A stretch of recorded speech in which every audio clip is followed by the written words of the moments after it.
Hello everyone, welcome to the Rocks and Chains YouTube channel. My name's Fleur Hastings and today I'm going to show you how to make this beautiful chainmail weave called Inverted Spiral. So obviously this is quite far away, but you'll get to see it a lot closer in a moment when we start making this weave. But it's like an interlocking spiral that spirals around itself. It doesn't need any stabilising jump rings to be able to stay there. It just naturally spirals around itself. So it's different from some other spiral weaves. It uses jump rings of an aspect ratio of about 4.5. So I have used 4.4 and 4.6 and it's absolutely fine for those. Some people will say that you can use different aspect ratios, but I personally have found that those are the best sizes to use. So let's get your pliers, let's get your jump rings, and let's get cracking with this beautiful weave. So as we can see now we can see the weave a little bit closer. We can see this beautiful spiral design. So I'm just going to move the sterling silver one out of the way for a moment. I'm just going to look at this gorgeous bare copper. Now this is part of a collaboration as well with the wonderful Laura Binding, who, if you don't know, Laura Binding is a fabulous jewellery designer who works mainly in wire. So there is a fabulous gorgeous pendant that you can add to this, and I will tag Laura's YouTube video just in the top corner for that one as well. So it's a beautiful bare copper wire and lampwork bead tutorial, and also as well she has some kits on those as well as the kits that I have for these. So the first kit that I got is the bare copper one for the necklace. It is a beautiful weave for a necklace. I find that this size is a little bit too chunky for a bracelet, but you might not think that. So these jump rings are 4.5 inner diameter jump rings made on a 1mm wire, which gives them the aspect ratio of 4.5, which is the desired size if you look on Maille Artisans. The next one I'm going to show you is jump rings of 4mm made on a 0.9 wire. So the aspect ratio of these are 4.4. So again, still very fluid, hasn't locked up, really beautiful. And I think this is more beautiful size for a bracelet than maybe this one, but again it's entirely up to you. A necklace would look gorgeous in this as well. And then lastly I did a pair of earrings. So with the earrings I used a 0.8 wire, and these are made on a 3.75 inner diameter. So the 3.75 inner diameter on a 0.8 wire, which gives them the aspect ratio of 4.6. So getting towards sort of like the top end of the aspect ratio. But what we don't want with earrings, we don't want really heavy earrings that sort of like drag your earring holes in your ears down and make them look all loose and floppy, which we don't want. We want them to look like really nice and not be too heavy for the ears. So that's why I've gone down to a 0.8 wire with this. And like I say, the aspect ratio of these is 4.6, but it still holds beautifully. I mean, you could put a gorgeous gemstone on the bottom of these as well, but you can see the wonderful fluidity of this, and you still got that gorgeous spiral. So as always, we're going to need 2 pairs of either flat nose or chain nose pliers. I've got my trusty chisel nose and bent nose as normal. My favourite pliers to work with, these are Jewellery ones. Something just to help you decipher where the next jump ring is. So in this case I've got a knotting awl, but you could use anything like a piece of wire, a paper clip, something like that. We're going to need our jump rings. So I've got 2 different colours. Now the best thing about 2 different colours is obviously you can see how this is going to spiral. So I've got a little piece here. So anybody that does purchase the kits, as you know with my chainmail kits, you do get with the majority of them, a little starter weave. So if I just move these out of the way, then you can see this starter weave a bit easier. Put the jump ring through, knotting all through the end, and you'll be able to see. There we go. So you'll get this little starter weave. And you'll get enough practice jump rings just to add in a few more rows just so you get used to the weave itself. And it will always come with the 2 loose jump rings on the end. So in a second when we get going, when you get to the part where we say we've got 2 loose jump rings, the top and bottom, that's where you know that you can start adding jump rings in if you've got a starter weave. Okay, so To get started, we're going to take 2 of one colour. So in this case, I've got my red jump rings. I'm just going to zoom into this so you can really see it. You have to excuse my nails because obviously, as we know, in lockdown, no nail salons are open. So I'm still struggling with my nails. So apologies if under this amount of magnification they look a bit horrible. So taking one of my red closed jump rings and taking my open black jump ring, I'm going to come from the underneath up through the middle of that red jump ring and close.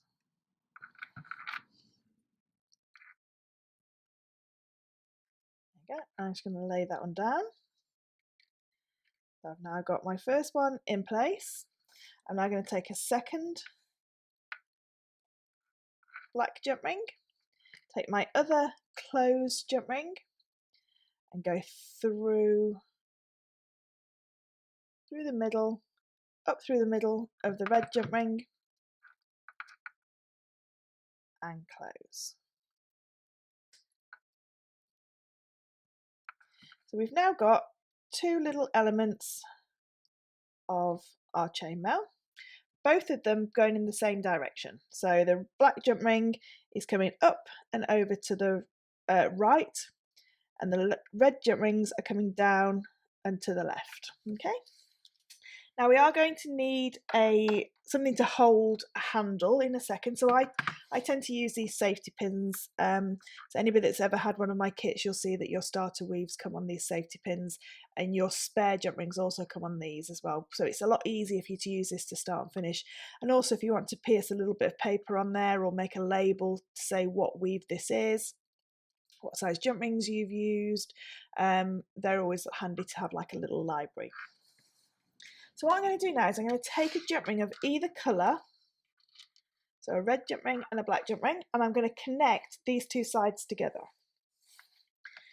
So I'm going to take the black jump ring first, and I'm going to pick up the black jump ring from one pair and the black jump ring from the other, making sure that I don't alter the way that they are being connected together, as in they're still coming up and over to the right. So that's those 2 connected together. Okay, so you can see there we've got our red pair that's still waiting to be connected. Black pair are connected, and I'm now going to take the other side, the red side, and just go through the middle of where they cross over. Just connecting the 2 together, scoop both of them up and close. I'm just going to lay this down for you so you can see it a lot easier. Okay, so what we've got now is we've got a black jump ring which is holding the black pair together, and a red jump ring which is holding the red pair together. What we're going to do now is we're going to pick up those 2 loose jump rings. I'm going to take my safety pin and I'm just going to pick up, so you see I put my finger over everything so nothing moves, pick up the red one, and then I'm going to go across and pick it up now and pick up the black jump ring. So what we've got now is we have this kind of situation. So we can still see the red jump rings on one side, the black jump rings are on the other. I'll just bring that a little bit closer so you'll be able to see. I'm just going to close this pin up before it stabs me in the finger. That wouldn't be good. I'll just turn it around so you can see there. So we've still got the red jump rings on one side, the black jump rings on the other. Okay, now what we're going to do now is we're going to connect the pairs together. So we're going to connect the black pair together with a black jump ring. Pick up and it's only those 2 black jump rings we're picking up. So just picking up the 2 black jump rings and close. And now we're going to pick up the red jump rings which are on this side. Pick up a red jump ring and close. So what we have now is we've got 2 loose jump rings attached. So a loose jump ring to the black side and a loose jump ring to the red side. What we're going to do now is we're going to pick up our weave and we're going to put those loose jump rings over our thumb and our first finger of our non-dominant hand. Now the way that the next jump ring connects is, to get this to spiral around, we have to connect this loose jump ring to the opposite back jump ring. So not the loose jump ring, so you can see the pair that we've just added, that we added the single jump ring to. So we can see the 2 jump rings there, so there's 1 and there's 2. So this jump ring is going to attach to that back jump ring there, okay? So if we look at it, if we imagine it as a triangle, so we've got this as the top of our triangle and then the 2 black jump rings here. We're going to go to the bottom right, so this jump ring, just this one here, okay? So the way that we know which colour to add is we always add the colour which is at the back. So in this case, we're going to add the black jump ring first. So we're going to pick up the loose red jump ring,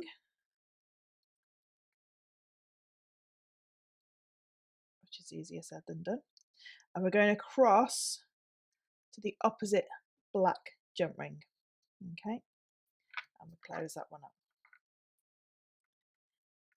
Now what we're going to do is we're going to turn our work, just rotate it in your hand so that the loose black jump ring now is sitting on your thumb and the red jump ring is at the top. So this time the loose black jump ring is going to attach from the black jump ring and it's going across to this bottom red jump ring. Now sometimes that one flips in the way, so just move it out of the way. So we're going to pick up the loose black jump ring and that bottom right jump ring of the pair. Let's move that. You can see there's the pair. So here are the pair of red jump rings. It's this this far right one, if you like, that we want. So I'm going to pick up a red jump ring, and I know it's a red jump ring because that jump ring that's in there already, the static one that's not loose, is red. So we have to connect into the red jump ring with the same colour, and we're only picking up those 2 jump rings and close. Now what we've got is we're going to go back to having 2 pairs. So with my thumb, so I'm still holding onto this red jump ring that I've just added. With my thumb, I'm going to push the other red jump ring up so it meets together as a pair. So we can see now we've got a pair of jump rings that are here. Okay, so I'm going to take a red jump ring and I'm going to connect those 2 jump rings together. So we're going back to red and black to black. And then again, we're going to do the same on the other side. So we've now got a pair of black jump rings that are here. I'll use my knotting on, you'll see it easier. There we go. So we've got a pair of black jump rings here. I'm now going to take, oops, that one's run away. I'm going to take a black jump ring and I'm going to attach those 2 together and close. And now I'm back to the point where I got a loose jump ring on either side. Excuse my closures, I'm doing this quite a way away from myself, so just so I can get it on the camera, so please excuse my closures. So again, we're now back to having the 2 loose jump rings. So loose jump ring at the top, loose jump ring at the bottom. So the red one's at the bottom this time, but the jump ring where I need to attach into is a black jump ring. So we can see the triangle of jump rings. So loose jump ring, left and right. So a little triangle. So this loose red is going to attach into this bottom right jump ring. And we know that it's a black jump ring because that's the one that's on the opposite side. Now, remember I said if you've got one of these kits at home or you're going to purchase one and you get a starter weave, this is where you will start from. So it's this position here that you're going to start from. So again, we go through the loose jump ring and then across to that bottom right jump ring. In that case, it's a black jump ring, so we're attaching a black jump ring in and close. And now we take the black jump ring over to our thumb. We just move this one out of the way so we can still see our pair of red jump rings that are there. And it's this jump ring that's just here. We know it's a red jump ring that we're adding in because that's what colour that one is. So loose black jump ring across to the red bottom jump ring. Keeping hold of that one, we're going to push the other red jump ring up. And if I just put my thumb in there, you can see that we've now gone back to our two pairs. So this weave only has 2 stages.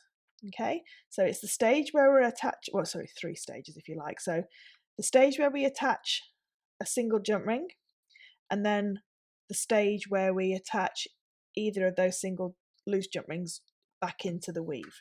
So again, I'm going to take a black jump ring and I'm going to pop that through the black pair of jump rings and close. And I'm going to go back to the red jump rings on this side and pop a red jump ring into those 2 as well. And then we're back to attaching those into the weave. So if I just let that one go loose, let me just pick up those bottom 2 and you'll see straight away, just after a few jump rings, how it's starting to spiral. Oops. So we can see there how we're starting to spiral along. So it is quite an easy weave. It's even easier if you've got the correct size jump rings to work with, because it makes your job so much easier, that it's not too loose and you can't see the pattern, or it's too tight that it won't actually bend. Like I say, the bare copper version that I've done as a kit is in conjunction with a beautiful pendant that Laura Binding has made, using a lampwork bead and some wirework, which is absolutely beautiful. Gorgeous wirework bail on there, so it will sit so nicely onto here. The kits will be in the description below, or a link to my website in the web shop, they'll be below. If you have liked this video, I'd love it if you could subscribe to my channel so that YouTube will let you know when there's more videos being posted. I'd love it if you could give me a comment, a thumbs up, a thumbs down, it doesn't matter. Any interaction is good interaction. So I hope you've enjoyed this weave. I hope you have a go at it. And until next time, I'll see you very soon.